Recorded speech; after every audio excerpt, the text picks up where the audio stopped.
नमस्कार,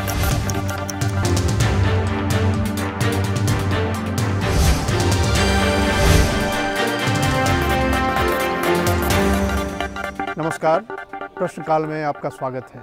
मैं हूं अखिलेश सुमन और मेरे साथी अरविंद कुमार सिंह।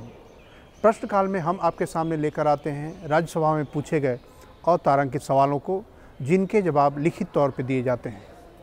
अरविंद जी, जो हम कई सप्ताहों से प्रश्नकाल को चला रहे हैं, इससे जो दर्शकों से जो प्रतिक्रिया मिल रही है, काफ़ी अच्छी प्रतिक्रिया है और ये छात्रों से लेकर, शोधकर्ताओं से लेकर और आम लोगों तक को भी जानकारी के लिहाज से बड़ी महत्वपूर्ण ये कार्यक्रम लग रहा है।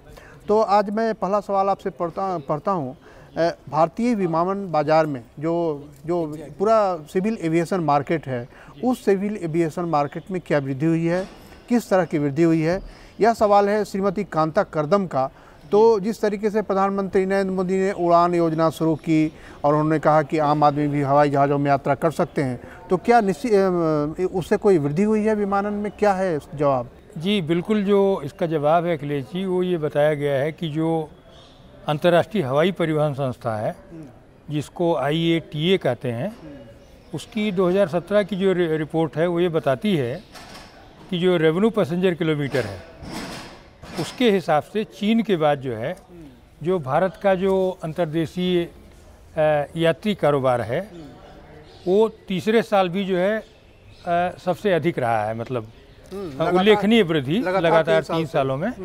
और इसके कुछ आंकड़े दिए गए हैं, जैसे वृद्धि प्रतिशत भी दिया गया है और आंकड़े दिए हैं। उसको मोटे तौर पर इससे समझा जा सकता है कि 2014-15 में करीब 140 मिलियन अंतर्देशीय यात्री थे, जो 17-18 में बढ़ कर के 243.28 मिलियन से ज़्यादा हो गए हैं। तो ये अपने आप में ये देखिए कि 15-16 में 21.5% और इतना ही 2016-17 में हुआ है, और 17-18 में 18.3% और 15-16 से लेके और अगर अब तक की आप वृद्धि पूरी देखेंगे तो वो 20.4% सालाना के हिसाब से ये बढ़ रही है। और सरकार ने कहा कि खासतौर पर 1994 में जो ओपन स्काई पॉलिसी आई है, उसके बाद तरह तरह की सुविधाओं का लगातार विस्तार हुआ है। और ये भी बात कही गई कि जो रीजनल कनेक्टिविटी की जो योजना है वो भी इसमें मददगार हो रही है। तो लेकिन कुल मिला के अगर आप देखेंगे अखिलेश जी, तो ये वृद्धि दर काफ़ी उत्साहवर्धक है और काफ़ी लोगों को रोजगार मिला है, नए मौके आए हैं। अच्छा अखिलेश जी, एक और सवाल है जो लगातार उठ रहा है, और सिविल एविएशन सेक्टर के एम्प्लॉयज़ बहुत आंदोलित भी रहे हैं बहुत सारे इसमें, विमानपत्तनों के निजीकरण को लेकर के क्या क्या स्थिति? ये संजय सिंह का सवाल है। सरकार से उन्होंने पूछा है कि देश में क्या विमानपत्तनों के निजीकरण की प्रक्रिया आरंभ कर दी गई है, और उसके बारे में उसका पूरा ब्यौरा मांगा है। तो सरकार ने जवाब दिया है कि सार्वजनिक निजी भागीदारी मतलब PPP मॉडल के आधार पे भारतीय विमानपत्तन के 6 हवाई अड्डों को निजीकरण की प्रक्रिया शुरू की गई है। तिरुवनंतपुरम, गुवाहाटी, अहमदाबाद, जयपुर, लखनऊ और बेंगलुरु को। इसमें प्रचालन का भी उनकी जिम्मेदारी होगी, प्रबंधन की जिम्मेदारी होगी, और उसके बाद विकास का भी उनमें उनकी जिम्मेदारी होगी। तो कई बार देखा गया है कि जब PPP मॉडल में आप देते हैं निजी और सार्वजनिक भागीदारी में, कई बार चीज़ें जो देर से होनी होती है वो थोड़ी जल्दी होती है, उसमें तीव्रता आ जाती है, एफिशिएंसी भी होता है। तो मुझे लगता है कि मुझे लगता है कि प्रयोग के तौर पे सरकार ने शुरू किया है, 6 का ही अभी शुरू किया गया है। और सरकार ने यह बताया है कि इस संबंध में 14 दिसंबर 2018 को प्रस्ताव अनुरोध जारी किया गया है। अब इसके बाद इसके टेंडरिंग की प्रक्रिया शुरू होगी, और टेंडरिंग की प्रक्रिया के अंत के लिए उन्होंने दिया है जो अंतिम तिथि, वो 14 फरवरी 2019। इस बीच में टेंडरिंग हो जानी है। और जैसा कि जानते हैं कि टेंडरिंग में किस तरह के प्रस्ताव आते हैं, उन प्रस्तावों के आधार पे होता है उसमें कि किस कंपनी को मिलेगा। कई बार ऐसा भी होता है कि टेंडरिंग आने पे पाया जाता है कि कोई भी अच्छा टेंडर नहीं आया है, तो उसकी बोली फिर रोक दी जाती है और उसके बाद फिर बाद में किया जाता है। तो ये सारी बातें हैं। अब अगला हम आते हैं किसान के सवाल पे। दालों के आयात के बारे में अहमद अशफाक करीम का सवाल है कि दालों के आयात की क्या स्थिति है। कई बार देश में कहते हैं कि दालों की उत्पादन है फिर भी आयात होती है, तो क्या स्थिति, सरकार ने क्या बताया? जी बिल्कुल अखिलेश जी, ये बड़ा महत्वपूर्ण सवाल है। और इसमें जो सवाल है मूल रूप से ये वाणिज्य और उद्योग मंत्री से ये जानना चाहा उन्होंने, सांसद जी ने, कि पिछले 3 सालों में और जो चालू साल है उसमें सरकारी एजेंसियों ने कितनी मात्रा में दालों का आयात किया है। और ये सवाल, इसका जो जवाब आया है वो काफ़ी महत्वपूर्ण जवाब है। तो उसमें क्या है कि एसटीसी और एमएमटीसी ये दोनों ने जो है पिछले 2 सालों में कोई भी आयात नहीं किया है। और अगर आप देखेंगे, इसको लिंक करिए उससे कि जब 2 साल के पहले जो है, जबकि दालों की कीमतें 200 रुपये तक चली गई थी, उसके बाद कई प्रोत्साहक कदम उठे थे और उससे उसके फ़ायदे भी हुए हैं, क्योंकि दालों का जो उत्पादन है वो बढ़ा है।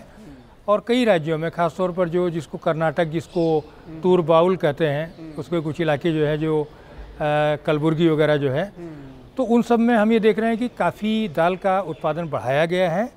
और इसमें जो जवाब में है 15-16 में, 2015-16 में 24,500 टन दालें आयात की गई थी। और सबसे अधिक 16-17 में ये 3,61,000 से अधिक, जो कि 2309 करोड़ रुपए की थी, दालें आयात की गई थी। उसके बाद नहीं की गई हैं। लेकिन दालें जो है अखिलेश जी, ये तो सरकारी एजेंसियां हैं। गैर सरकारी एजेंसियां दालों का आयात भी करती हैं और कई ऐसी मदें जिनमें उनका कमिटमेंट है तो निर्यात भी करती हैं। तो कुल मिला के इससे पूरे दाल या तिलहन क्षेत्र के लिए, क्योंकि तिलहन और दलहन में हम अभी भी आत्मनिर्भर नहीं हैं और कई तरह की चुनौतियाँ अभी बरकरार हैं, तो कुल मिला के इससे ज़रूर संतोषजनक है कि सरकार कब आयात करती है, जब मार्केट में दाम बहुत बढ़ जाए या जो है कमी हो, तो वो स्थिति फ़िलहाल नहीं है। ये संतोषजनक बात है। अच्छा अखिलेश जी, एक और सवाल है जो बहुत महत्वपूर्ण है। जो अमेरिका और चीन के बीच जो व्यापार युद्ध चल रहा है, उसका क्या कोई प्रभाव पड़ा है? अनुभव मोहंती का सवाल है, ये आपके विशेषज्ञता से जुड़ा सवाल है, क्या जवाब है? क्या बिल्कुल बड़ा ही रोचक जवाब है, क्योंकि देखिए पूरी दुनिया इस बात से परेशान है कि भारत, जो कि दुनिया का एक तरह से कहें कि सबसे बड़ा खुला बाज़ार है। चीन तो है, चीन सबसे बड़ा बाज़ार कह सकते हैं, सबसे बड़ी जनसंख्या है, लेकिन चीन को खुला बाज़ार नहीं माना जाता, क्योंकि चीन में लोकतंत्र नहीं है। भारत में एक लोकतंत्र है, इसके चलते लोग मानते हैं कि ट्रांसपेरेंसी है यहाँ पे। तो ऐसे में सबके की निगाहें हैं कि अगर अमेरिका और चीन के बीच में व्यापार जो चल रहा है, तो इस पर भारत का क्या असर पड़ेगा। तो भारत सरकार ने जवाब दिया है कि निश्चित तौर पे, चूँकि अमेरिका चीन के व्यापार युद्ध से दुनिया के सभी देश प्रभावित होंगे, क्योंकि चीन तकरीबन सभी देशों के साथ व्यापार करता है। अगर आप आंकड़ों को देखेंगे तो तकरीबन सभी देशों का चीन सबसे बड़ा व्यापारिक सहयोगी माना जाता होता है, क्योंकि सबसे ज़्यादा निर्यात चीन से संबंधित देशों को होता है। तो ऐसे में आप समझ लीजिए कि सरकार ने भी कहा है कि हमारे ऊपर भी प्रभाव पड़ेगा, लेकिन सरकार ने यह भी कहा है कि इसका हमको लाभ भी मिल सकता है, क्योंकि चीन जिस तरीके से, मान लीजिए कि चीन और अमेरिका के बीच में व्यापार युद्ध चल रहा है, तो वैसे में चीन अगर अमेरिका के सामान को रोकता है और भारत में वैसे कोई उसी तरह के मूल्य पे और उसी तरह की क्वालिटी पे कोई सामान अगर है, तो चीन भारत से आयात कर सकता है। तो एक यह फ़ायदा। अमेरिका भी अगर चीन से कोई सामान आयात करता है और अब वो बंद करेगा, और अगर भारत में वैसा ही सामान बनता है उसी तरह की गुणवत्ता का, तो वह भारत से आयात कर सकता है, तो इसमें भी भारत को फ़ायदा मिलेगा। लेकिन सरकार का यह भी कहना है कि हमारी अपनी कोशिश है, ये है कि दुनिया में जो नियम आधारित जो व्यापार का एक मॉडल बनाया गया है, जो विश्व व्यापार संगठन के निर्देश में चलता है, उस मॉडल को सभी देश अपनाएं, क्योंकि एक तरीके से सर्वसम्मति से विश्व व्यापार संगठन की इसीलिए रचना की गई थी, ताकि कोई देश अपने जो या तो सामान डंप ना करे, थोपे नहीं किसी देश पे, और ज़रूरत से ज़्यादा सस्ता सामान ना बनाए ताकि दूसरे देशों के व्यापार उससे प्रभावित हों। तो चीन को भी इस बात को सोचना है कि वह दूसरे देशों में डंपिंग ना करे, या उसके किसी का अगर पेटेंट कानून है उस पेटेंट कानून का पालन करे। तो ये सारी स्थितियां हैं जो छन के आ रही हैं, और भारत सरकार को और भारत को निश्चित तौर पे इससे एक सकारात्मक प्रतिस्पर्धी देश होने के नाते कुछ फ़ायदा हो सकता है। लेकिन हमारी कोशिश, सरकार की कोशिश यह नहीं है कि उस लड़ाई को बढ़ाया जाए, बल्कि सरकार की कोशिश यह है कि उनके बीच में एक ऐसा संतुलन कायम हो ताकि सभी देशों के बीच व्यापार का एक संतुलन हो।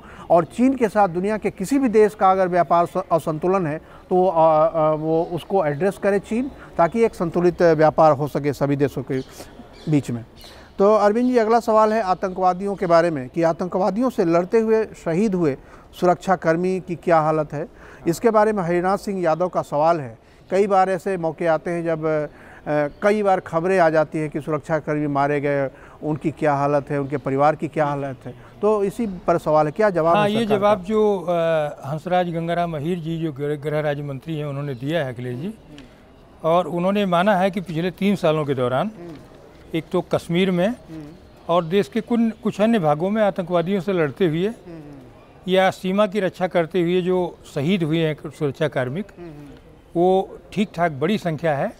जैसे 16 में 171, 2017 में 167 और 2018 में 163 ये जो है शहीद हुए हैं। और ये दिया हुआ कि जो सेना है, राज्य सरकार है और जो केंद्रीय बल हैं, इनको मतलब जो मौजूदा दिशा निर्देश है उनके तहत जो शहीद सुरक्षा कार्मिक है उनके परिवारों को मुआवजा दिया जाता है, अनुग्रह राशि दी जाती है, और परिवार और बच्चों के जो परिवार के जो सदस्य हैं निकटतम संबंधी, उनको अनुकंपा के आधार पर नियुक्ति भी दी जाती है, और शहीदों के बच्चों की उनकी पूरी फीस वगैरह भी माफ़ की जाती है। और ऐसे जो स्कूल और कॉलेज परिसर हैं जहां शहीद व्यक्तियों ने पढ़ाई की थी, वहां उनका एक मेमोरियल बनाने का भी प्रोविज़न है। अच्छा, जैसे उनका जहाँ जुड़ाव रहा हो उस जगह पर। अच्छा, तो ये खास बातें कही हैं, लेकिन कुल मिला के अपने आप में चिंताजनक है अखिलेश जी कि अभी भी इतनी बड़ी संख्या में, जबकि जो आतंकवादियों से लड़ते हुए हमारे जवान शहीद हो रहे हैं, और निश्चित तौर पर जिस तरह से उन्होंने दबाव बनाया, आने वाले समय में शायद वो समय भी आ जाए जबकि इनकी शहादत ना हो और सब कुछ अमन चैन। तो जिस तरीके से हम सवाल जवाब के इस कार्यक्रम को हम चला रहे हैं, उसमें ख़ास तौर पे उन सवालों को, जिन सवालों को सदन के पटल पे चर्चा नहीं हुई, यानी जो मौखिक सवाल नहीं है, जो अतारांकित सवाल हैं, जो लिखित तौर पे दिए जाते हैं। कई बार हम तारांकित सवाल का भी उदाहरण आपको देते हैं कि किस तरह से सदन में मौखिक सवाल और उनके जवाब और फिर उन पे सवाल जवाब होते हैं, लेकिन हमारी कोशिश यह रहती है कि अतारांकित सवालों पर ही केंद्रित करें। तो राज्यसभा टेलीविज़न के इस कार्यक्रम में आज बस इतना ही। नमस्कार।